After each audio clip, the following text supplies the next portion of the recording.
When Babylon's army destroyed Jerusalem, young men from noble families were taken away captives, bound for a foreign land. For weeks, they walked across dry lands under the hot sun. Daniel and his friends prayed quietly, asking God for strength. When they reached Babylon, they saw a city of power and beauty, but also filled with idols. Everything was new and strange. The king's official gave them new names to make them like Babylonians, but in their hearts, they still belonged to God. When food from the king's table was served, Daniel hesitated. It looked good, but he knew it was not right for them to eat. Daniel decided he would not eat the royal food. He told his friends, "Let's obey God, even here in this new land." Daniel asked kindly, "Please, let us eat only what is right for us." The official frowned and said, "If you look weak, I could be punished." For 10 days, they ate only vegetables and drank water while others feasted. It was a quiet test of faith and obedience. After 10 days, Daniel and his friends looked stronger and healthier than everyone else. God honored their simple obedience. God helped them understand everything they learned. They became wiser than all the others, and God gave Daniel a special gift. When the king tested all the young men, he was amazed by Daniel and his friends. They were wiser than everyone in his court. The king found them 10 times wiser than all his magicians and wise men. From that day, they served in the palace with honor. Daniel often prayed and gave thanks to God for the wisdom he gave. Life in Babylon was peaceful until one night, everything changed. That night, the king woke up from a strange dream that left him terrified. But when morning came, he couldn't remember what he saw. The king demanded they tell him his dream and its meaning, but they couldn't. "No man can do this," they said, and the king grew furious. The king shouted in anger, "Destroy all the wise men of Babylon," and soldiers were sent out to carry his order. When Daniel heard that all the wise men were to be killed, he spoke calmly to the captain and asked, "Why is the king so angry?" Daniel went to the king and said, "Please, give me time, and I will tell you what your dream means." The king agreed. Daniel told his friends what had happened, and they prayed together that God would show mercy and reveal the king's dream. That night, God revealed the king's secret to Daniel in a vision. Daniel knelt and praised God for his wisdom and power. Daniel praised God and said, "You give wisdom to the wise and reveal hidden things. You change times and kings." At sunrise, Daniel went to Arioch and said, "Don't destroy the wise men. Take me to the king, and I will tell him what he dreamed."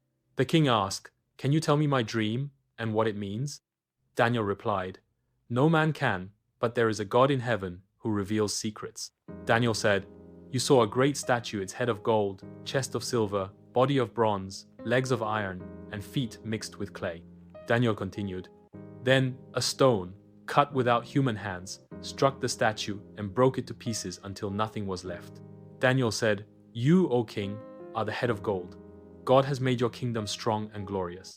After you," Daniel said, "another kingdom will rise, weaker than yours, then a third of bronze, ruling over many nations. The fourth kingdom," Daniel explained, "will be as strong as iron, crushing everything in its path, yet it will not last forever. The feet you saw part iron, part clay, mean the last kingdom will be divided, strong in places, but weak in others. But in the days to come," Daniel said, "the God of heaven will set up a kingdom that will never end.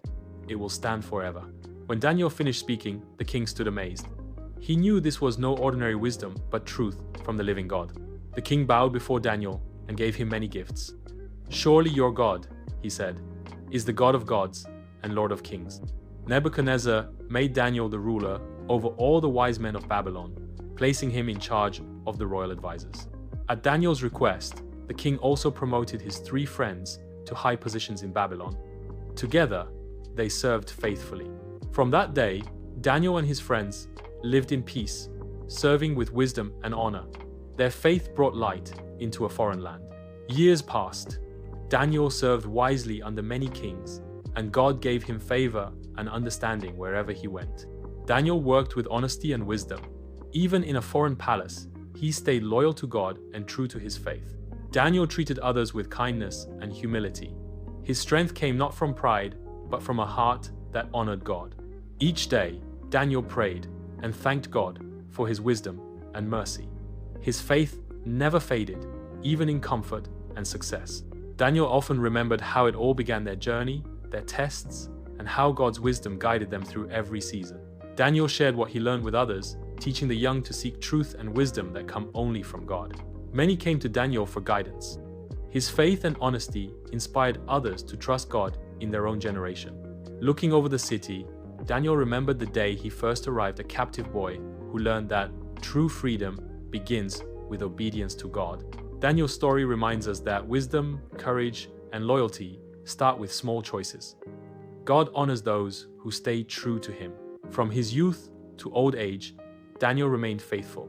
In every season, his wisdom shone because his trust was in God alone. Through seasons of trial and blessing, Daniel's heart stayed the same. He trusted God in danger and in peace. Daniel learned that obedience to God brings wisdom and peace. His faith was tested many times, but he never turned away. But Daniel made up his mind that he would not make himself unclean by eating the king's food. Daniel 1-8. There is a God in heaven who reveals secrets. Daniel 2:28. He knows all things, and he shares his wisdom with those who seek him faithfully. Daniel's story shows that wisdom and courage begin with faith. When we trust God fully, he turns every challenge into purpose. Daniel prayed, "Lord, you reveal what is hidden. Help me live with wisdom and never forget where my help comes from." He wrote, "Wisdom belongs to God. He gives it to those who seek him." His pen moved with steady faith, not fear. He remembered, Daniel made up his mind not to make himself unclean. Obedience, once small, became the strength that shaped his life. He whispered, "There is a God in heaven who reveals secrets." The same God still guides those who trust him completely. Faith brought Daniel honor, but his heart stayed humble. He knew every season, trial, or peace belonged to God. But new tests were coming, ones that would shake kingdoms and hearts. Daniel could sense change in the wind. The king who once bowed to Daniel's God would soon face a dream of his own, a dream that warned of pride and downfall. In visions of the night, God was already preparing the next story, one that would test both a king's heart and a prophet's courage. This was only the beginning. Soon, fire would test his friends, and pride would humble a king. God's story was far from over. Daniel's story teaches us, stay faithful where you are, and God will prepare you for what's coming next.